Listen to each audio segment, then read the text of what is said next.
Bonjour les amis, pour cette nouvelle vidéo, Nat et moi, nous vous emmenons à la rencontre de la pointe des Poloux, située sur la commune de Bouin, dans le département de la Vendée. Bon visionnage.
Pour se défendre contre un éventuel débarquement allié pendant la Seconde Guerre mondiale, les Allemands ont fortifié le littoral atlantique français dans le cadre du mur de l'Atlantique, qui s'étendait sur 2700 km.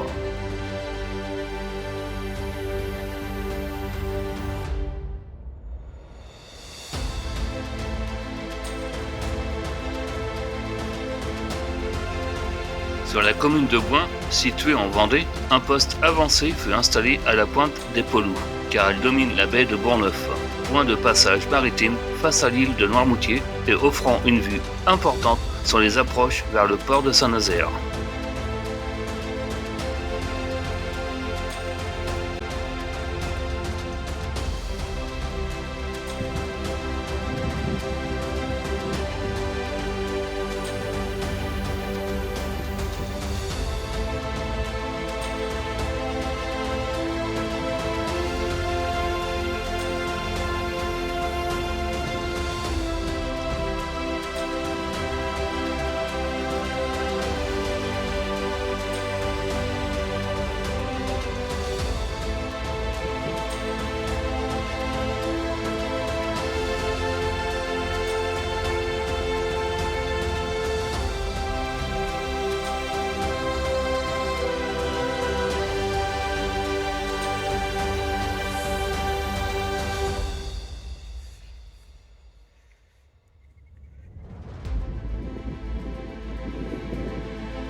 Aujourd'hui sont encore visibles les vestiges des blocos qui composaient le point d'appui allemand codifié SA-22. Ce lieu était composé de 2 Tobruk, une casemate, une soute à munitions, 4 bunkers.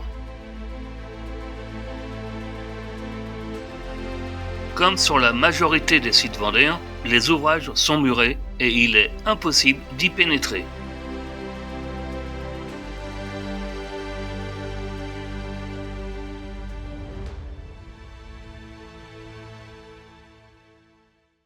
Les Tobruk étaient de petites structures servant d'observatoire ou postes de tir individuels ouverts sur l'extérieur, dont la partie supérieure par un trou qui permettait un tir à 360 degrés. Le soldat affecté au Tobruk était généralement équipé d'une mitrailleuse et de grenades. Il combattait debout, le corps à l'intérieur, seule la partie supérieure dépassant.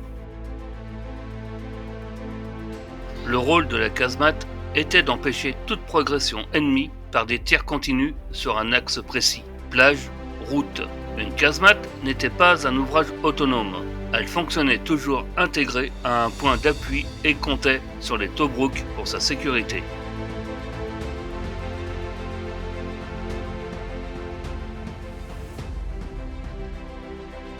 La soute à munitions servait de stockage des armes et des munitions pour la casemate. Sauf la porte, il n'y avait aucune ouverture vers l'extérieur, qui était protégée par un coude et un épaulement pour éviter la propagation d'un souffle interne.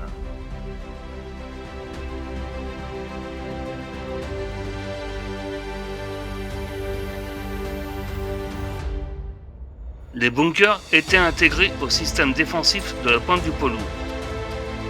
4 abris de troupes sont encore visibles.